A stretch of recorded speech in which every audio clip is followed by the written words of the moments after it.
Olá, meus queridos alunos, bem-vindos aí a mais uma aula de Biologia com o professor Bruno. E hoje nós vamos dar continuidade no assunto Ecologia. Venham comigo para eu mostrar os detalhes para vocês. Primeiramente, na aula de hoje nós vamos ver sobre os ciclos biogeoquímicos. E continuando a Ecologia, num próximo vídeo eu vou mostrar para vocês as relações ecológicas, harmônicas e desarmônicas. Então vamos lá. O que são esses ciclos biogeoquímicos?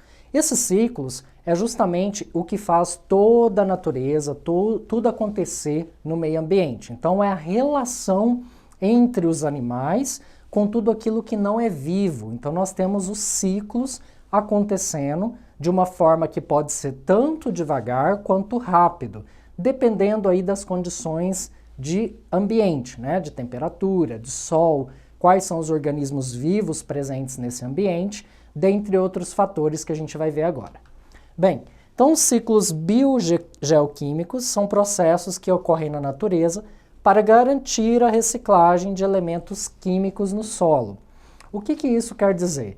Que quando nós temos ciclos biogeoquímicos, isso quer dizer que os elementos nutricionais para as plantas, principalmente, né, serão disponibilizados a partir desses ciclos.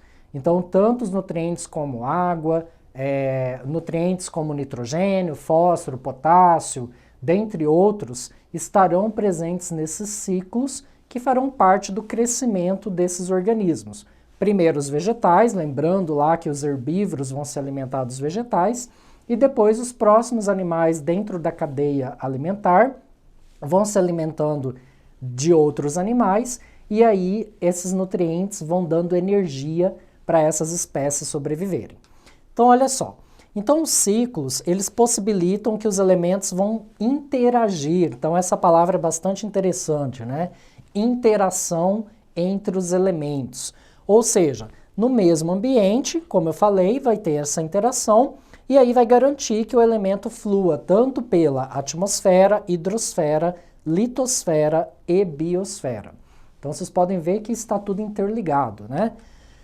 O primeiro ciclo que eu quero mostrar para vocês é o ciclo da água, que é um dos ciclos mais importantes e é o que mais a gente consegue ver, né? O que mais a gente consegue ver a olho nu. Ou seja, qual que é o ciclo da água? Então nós temos aqui, primeiramente, né, seguindo aqui a numeração da imagem, temos os oceanos, lagos ou rios que evaporam a água a partir do processo de evaporação. Vão gerar as nuvens, essas nuvens têm o processo de condensação da água, que é a transformação de vapor para líquido, e aí esse líquido vai cair na forma de chuva, certo?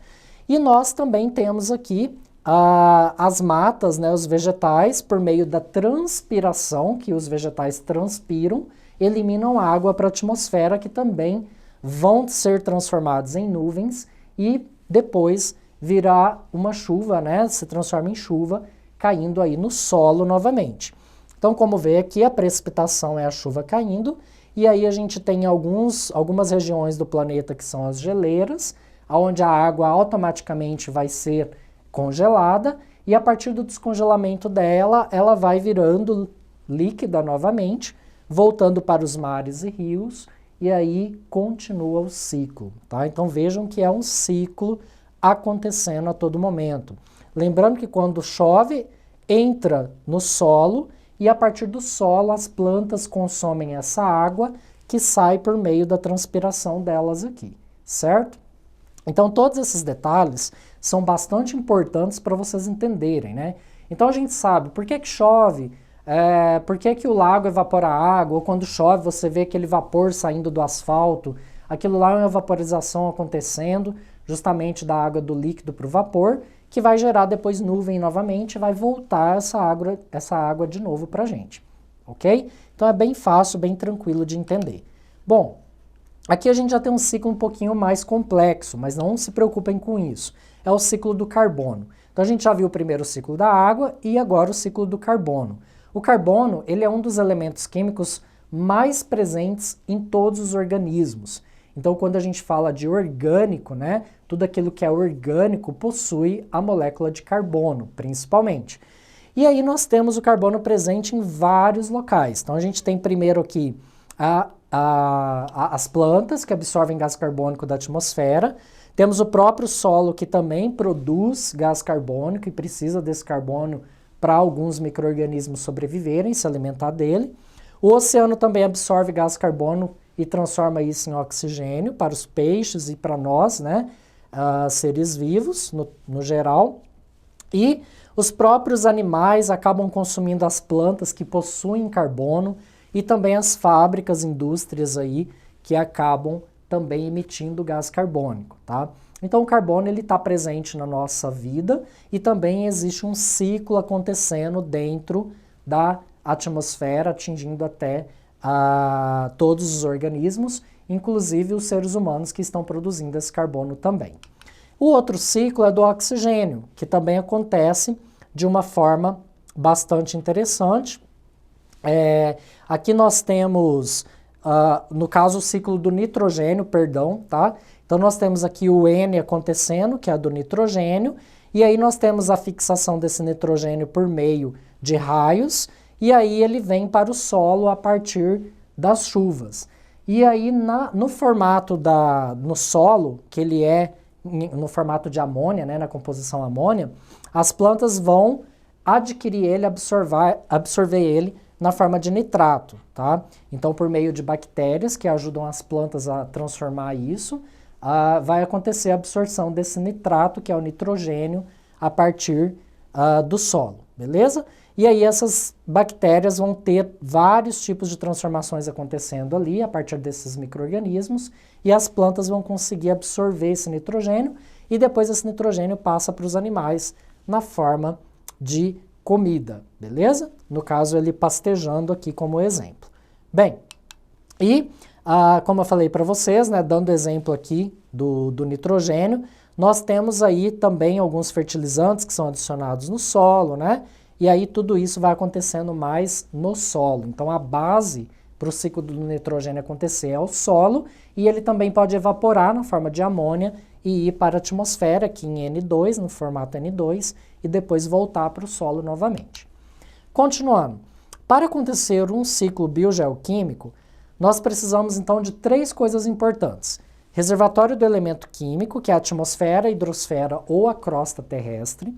Nós precisamos aí da existência dos seres vivos, a movimentação do elemento químico pelo meio ambiente e pelos seres vivos de um ecossistema que também vai aumentar ou reduzir essa transformação desses elementos, ok? Bem, quais são as classificações desses ciclos? Eu deixei aqui para vocês, né, há 2 classificações importantes deles. A primeira é justamente que ele pode ser considerado como gasoso, quando ele acontece na atmosfera, tá? Na parte superior acima do solo.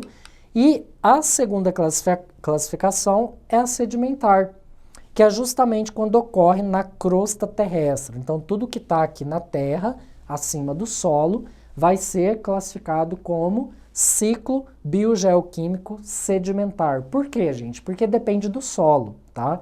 Então, tudo que depende ali do solo, tanto os animais em cima do solo, o próprio solo tendo dinamismo aí, né, dos micro-organismos, tudo isso acontecendo, vai depender do solo para poder acontecer os ciclos biogeoquímicos. Por isso é conhecido como sedimentar. Bom, qual que é a importância? Isso vocês têm que entender, a importância desses ciclos, tanto da água, do carbono, do nitrogênio, do oxigênio, né? Nós temos aí os seguintes detalhes.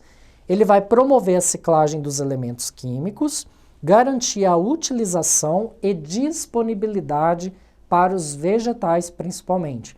Como eu falei no início do vídeo, esses nutrientes eles vão servir basicamente para os vegetais, que é a base da cadeia alimentar, e aí depois, quem for se alimentando dos vegetais vai adquirir esses nutrientes, e quem for se alimentar dos animais, no caso herbívoros, que comem vegetais, também vão adquirindo esses nutrientes, mantendo a energia para cada espécie. Seguindo em frente, os fatores que influenciam na velocidade serão a taxa de crescimento dos seres vivos e a sua decomposição, ou seja, quando o ser vivo termina o ciclo dele e morre, então a gente tem aí a taxa de crescimento, quanto for maior esse desenvolvimento até a sua morte, vai ter mais seres vivos morrendo, então você pode ter um aumento dos ciclos dos nutrientes. E a própria agropecuária, né, que mexe o solo, produz seus alimentos, aduba, então todas essas ações também vão mexer nos ciclos de nos ciclos biogeoquímicos. Então o que vocês têm que lembrar, para a gente ir encerrando esse vídeo, esses processos ocorrem na natureza para garantir a reciclagem dos nutrientes, né, dos elementos químicos, principalmente nitrogênio, oxigênio, carbono e a própria água. Ok? Eu espero que vocês tenham entendido essa parte e vejo vocês aí num próximo vídeo. Até lá!